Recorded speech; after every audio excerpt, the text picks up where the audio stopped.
예수님께서 정의하신 요한복음에서 예수님께서 정의하신 영생이 무엇입니까? 예수님께서는 영생은 곧 유일하신 참 하나님과 그의 보내신 자 예수 그리스도를 아는 것입니다. 이렇게 말씀하셨어요. 그것이 영생의 정의예요.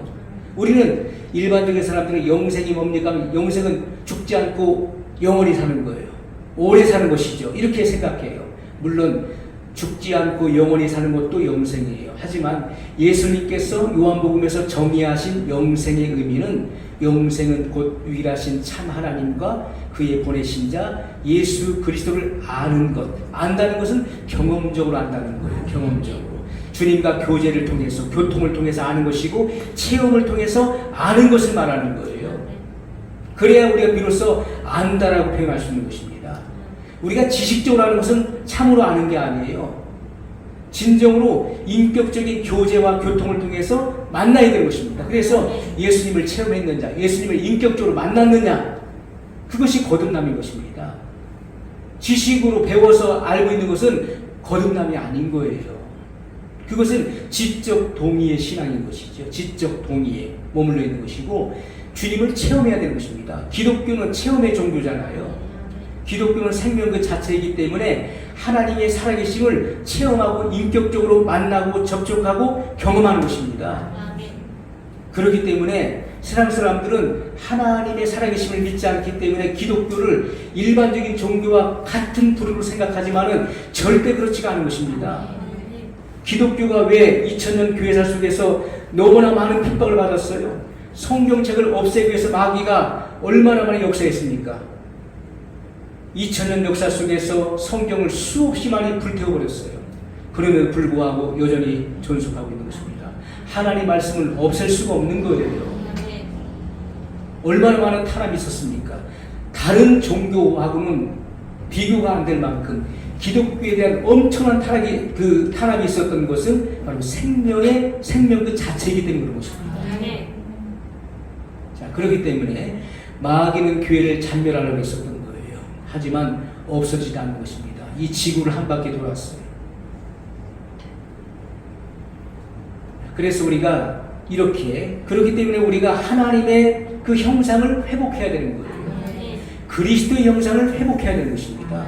도덕적 형상이 회복돼야 되는 거예요. 주님의 마음이 회복돼야 되는 것입니다.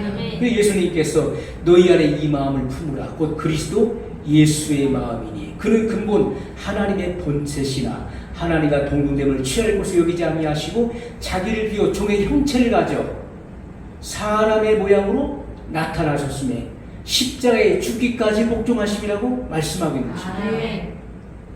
주님의 마음은 온유하고 겸손한 마음이에요. 마태복음 11장 28절 이하에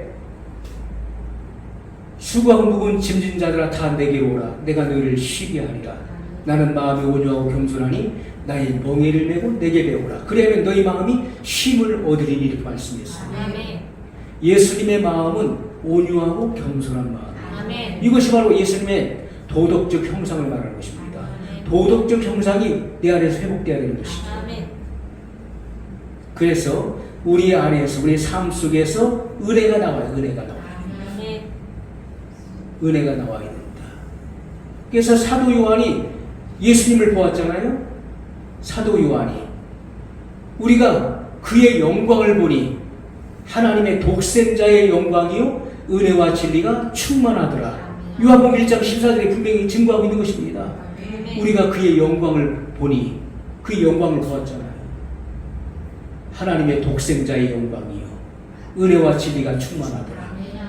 예수님의 인격 속에서 예수님의 언어 속에서 예수님의 삶 속에서 그들은 예수님과 3년 반 동안 동거동락하면서 은혜와 진리가 나오는 것을 봤다는 것입니다.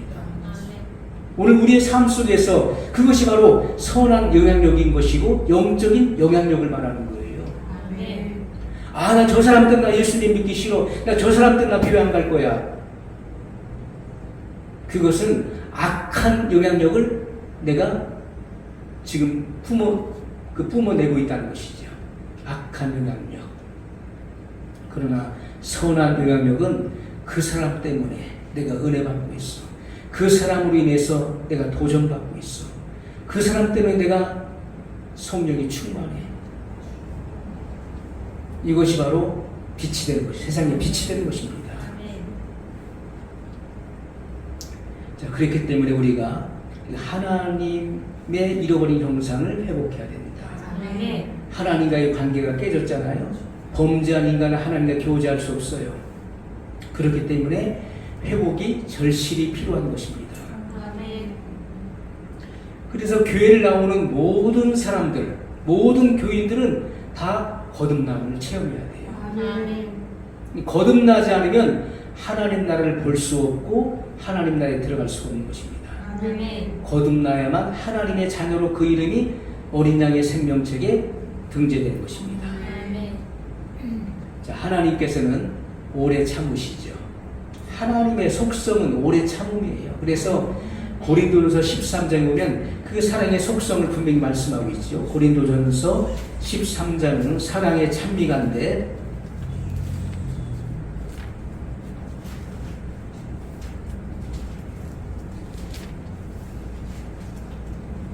자, 고린도전서 13장 4절 말씀을 보면 자, 사랑의 속성이 뭐냐면 사랑의 속성을 쭉 기록하고 있는데 사랑은 오래 참고 사랑은 온유하며 투기하는 자가 되지 아니하며 사랑은 자랑하지 아니하며 교만하지 아니하며 무례히 행치 아니하며 자기 유익을 굳지 아니하며 성내지 아니하며 악한 것을 생각지 아니하며 불의를 기뻐하지 아니하며 진리와 함께 기뻐하고 모든 것을 참으며 모든 것을 믿으며 모든 것을 바라며 모든 것을 견디느니라. 아멘. 이게 사랑의 속성입니다. 이것이 주님의 마음을 닮은 사람이에요. 이런 마음을 가지고 있는 사람이 휴거될 수 있는 자격을 가지고 있는 사람이에요. 이들이 바로 주님의 신부들인 것입니다. 자, 여러분들 이 말씀 속에 대입해 보세요. 여러분의 마음과 심성을 이 말씀 속에 대입해 보십시오. 사랑은 오래 참는다. 하나님이 저를 얼마나 오래 참으셨나요? 하나님께서 여러분을 얼마나 오래 참으셨습니까? 하나님의 참을성이 없다면 우리는 다 지옥의 자식이에요. 우리는 그 누구도 구원받을 수 없어요. 저는 항상 기억합니다. 하나님이 이 비천하고 이 부족하고 이 악한 자를 오래 참아주십니다. 그래서 내가 구원받았다. 저는 항상 하나님 앞에서 내가 비천한 죄인임을 고백합니다. 비천한 존재인 것을 고백하는 거예요. 그렇기 때문에 자랑할 수 없는 것이고 교만할 수 없는 것입니다. 하나님을 만났기 때문에 그런 거예요. 그러나 오래 참음이 없고 조급하다면 그 사람은 주님의 마음과 반대되는 속성을 갖고 있는 거예요. 사랑은 온유하다는 거예요. 온유한 마음이 아니라 괴팍한 마음을 가지고 있다. 사납다. 분노를 쉽게 낸다. 그 주님의 반대적인 마음, 누구의 마음인 것입니까? 마귀의 마음인 것이죠. 그래서 우리가 이 같은 말씀을 대입해 보라는 것입니다. 내 속성과 나의 성품과 주님의 품성을 대입해 보라는 거예요. 그럼 분명히 알 수가 있는 것이죠. 자, 하나님께서 은혜로 오래 참으시는 일이 없다면 이 세상은 현실적으로 산 지옥이 될 것이죠. 그러므로 거듭나지 못한 사람, 중생하지 못한 사람은 타락한 자예요. 타락한 죄인인 것입니다. 자, 세상 속에서 죄인들은, 자, 세상 사람들은 누구나 다 선을 행할 수 없을까요? 세상 사람들은 선을 행할 수 없을까요? 많은 사람들이, 아니, 세상 사람들 중에서도 예수님 믿는다는 사람보다 착한 사람이 훨씬 더 많습니다. 구제하고 선을 행하는 사람 많습니다. 그렇게 말할 수 있어요. 하지만 성경은 이렇게 말씀합니다. 로마서 3장, 우리가 성경에 하나님께서 말씀하시는 것이 중요한 거예요. 로마서 3장 9절로 12절. 그러면 어떠하뇨? 우리는 나으뇨? 결코 아니라 유대인이나 헬라인이나 다 죄 안에 있다고 우리가 이미 선언하였느니라. 기록한 바 의인은 없나니 하나도 없으며 깨닫는 자도 없고 하나님을 찾는 자도 없고 다 치우쳐 한 가지로 무익하게 되고 선을 행하는 자는 없나니 하나도 없도다. 아멘. 자, 뭐라고 말씀했죠? 선을 행하는 자는 없나니 하나도 없도다 이렇게 말씀하고 있어요. 이것은 거듭나지 못한 모든 인류는 그 누구도 선을 행하는 자가 없다는 거예요. 그리고 여러분들의 생각이 지금 어긋났어요. 아니, 세상 사람들 중에서도 선한 사람들이 얼마나 많은데요. 선한 일을 하는 사람이 얼마나 많은데요. 그럼 하나님 말씀이 잘못된 것입니까? 그럴 수 없는 것입니다. 하나님 말씀은 진리, 절대 진리인 것입니다. 그러면 우리의 생각이 잘못된 거예요. 그러면 우리가 하나님의 말씀의 관점에서 이 말씀을 풀어나가야 되는 것입니다. 자, 13절로 로마서 3장 13절로 18절의 말씀을 보면 사람의 속성을 말씀하고 있어요. 사람 속에 뭐가 들어있는지 말씀하고 있어요. 저희 목구멍은 열린 무덤이요 그 혀로는 속임을 베풀며 그 입술에는 독사의 독이 있고 그 입에는 저주와 악독이 가득하고 빠른지라 파멸과 고생이 그 길에 있어 평강의 길을 알지 못하였고 저희 눈앞에 하나님을 두려워함이 없느니라 함과 같으니라. 아멘. 자, 이렇게 죄인들의 그 목구멍은 열린 무덤이라는 거예요. 자, 이렇게 그 큰 돌로 그 굴을 파서 사람의 시체를 매장시키고 큰 돌로 임봉을 했어요. 자, 그런데 그리고 거기에 석회를 칠했어요. 하얗게. 겉으로 볼 때는 깨끗하고 아름답게 보여요. 그러나 그 입구를 막고 있는 그 돌을 옮겨놓으면 어떻습니까? 그 안에서 썩어서 부패한 송장 썩는 냄새가 진동을 하는 게 진동을 해요. 그것이 인간의 마음, 이 마음 속에 있는 것이 다 입으로 나온다는 거예요. 사람은 마음에 가득한 것을 그 입으로 말함이라고 말씀했어요. 입에 가득하면 어떻습니까? 물도 가득 채우면 어떻습니까? 이렇게 꽉 차면은 밖으로 흘러나오잖아요. 그것처럼 사람은 그 마음속에 가득한 것을 곧 입으로 말하게 되어 있는 거예요. 말하게 되어 있는 것입니다.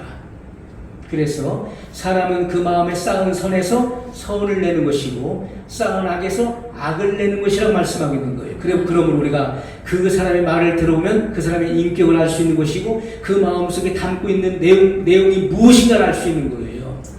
그것은 성경의 말씀인 것입니다. 성경의 진리이기 때문에 이것을 부정할 사람은 아무도 없는 거예요. 이 말씀에 반박할 수 있습니까? 이 말씀에 대해서 그 말씀은 잘못된 것이라고 여기 말할 수 있는 사람이 있나요? 아무도 없는 거예요. 왜? 성경은 절대 진리이기 때문에 그 누구도 피할 수 없는 것입니다. 그렇기 때문에 우리 마음속에 선한 것이 쌓여 있느냐, 선한 것은 주님의 말씀을 의미하는 것이 말씀이 쌓여 있느냐, 아니면 세상적인 잡다한 것들이 이 속에 쌓여 있느냐는 거예요.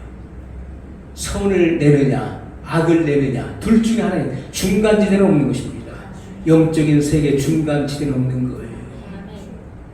자, 죄인들도 거듭나지 못한 사람들도 어떤 사물에 대한 관찰은 거듭난 사람과 똑같은 거예요. 거듭났다고 해서 다릅니까? 얼굴이 바뀌나요? 키가 갑자기 커지나요? 덩치가 갑자기 좋아지나요? 그럴 수가 없는 것입니다. 거듭났어도 외형적으로는 똑같은 거예요. 그 내용이 바뀐 것이지 겉으로는 똑같은 것입니다. 그의 환경이 바뀌었나요? 내가 채무가 있는데 그 채무가 거듭났다고 해서 갑자기 없어져 버리나요? 그렇지가 않습니다. 환경은 그대로 있는 거예요. 하지만 주님을 만났기 때문에 그 모든 문제가 내게 문제가 되지 않는 것입니다. 그 문제를 돌파할 수 있는 영적인 능력이 주어지는 거예요. 그때부터. 거기에다가 성령의 세례를 받게 되면은 아주 폭발적인 그런 위력이 나오는 것이죠. 자, 이렇게 죄인들도 사물에 대한 관찰은 동일한 것입니다. 다 같아요. 그러나 하나님의 의도에서 벗어났기 때문에 그 모든 그 관념이 그의 선한 자 속에서 나오는 거예요. 선한 자. 더군다나 자기의 어떤 양심의 거리낌이 없이 힘쓰는 사람들, 도덕적으로 윤리적으로 깨끗한 삶을 사는 사람들은 더더욱 선한 자가 당하는 것입니다. 나는 법 없이 산다. 나는 죽어도 천국 간다. 왜? 좋은 일, 착한 일 많이 했으니까 나 좋은 데 간다. 이렇게 생각하는 것입니다. 그것이 선한 자예요. 하지만 그들의 그 모든 행위가 남을 구제하고 은밀한 가운데 선을 베푼다 할지라도 그 모든 행위가 하나님의 공의를 만족시킬 수 없는 것이다. 하나님의 공의를 만족시킬 수 없다.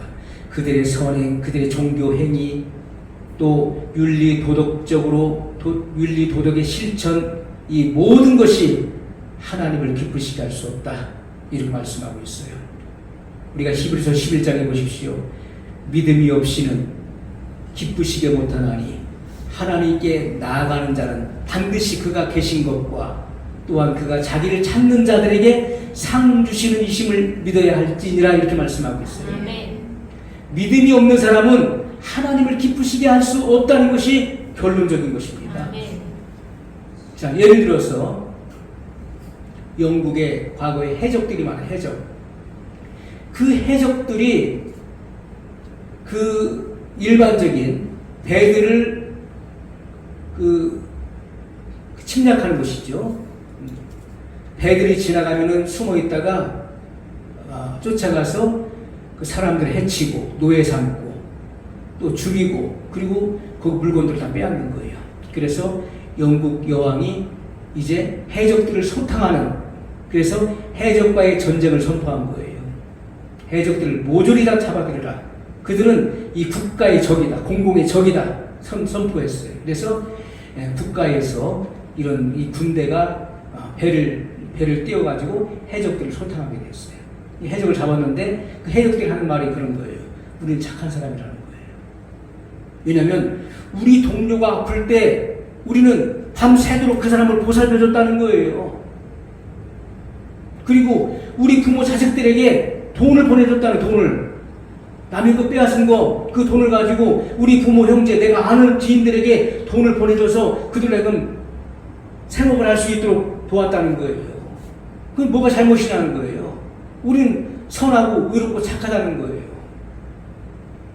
하지만 국가 차원에서 봤을 때 그들은 공공의 적이고 국가의 적인 것입니다. 그들이 아무리 그의 동료들에게 선을 베푼다 할지라도 그들은 국가의 적인 거예요. 그들은 심판을 면할 수 없고 그들은 책임을 모면할 수 없는 것입니다. 하나님을 떠난 사람이 아무리 세상 가운데 좋은 일 착한 일을 많이 한다 할지라도 그것은 그가 구원을 받는 데 있어서 0.001%도 도움이 안 되는 거예요.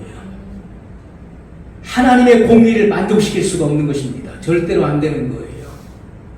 그러므로 로마서는 교리서신이죠. 분명히 우리에게 말씀하시길 거듭나지 못한 자는 다 죄인이다.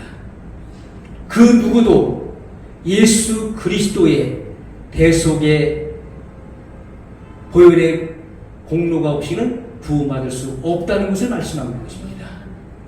예수 그리스도의 그 대속의 피를 필요로 한다. 모든 인류가 다 그런 것입니다.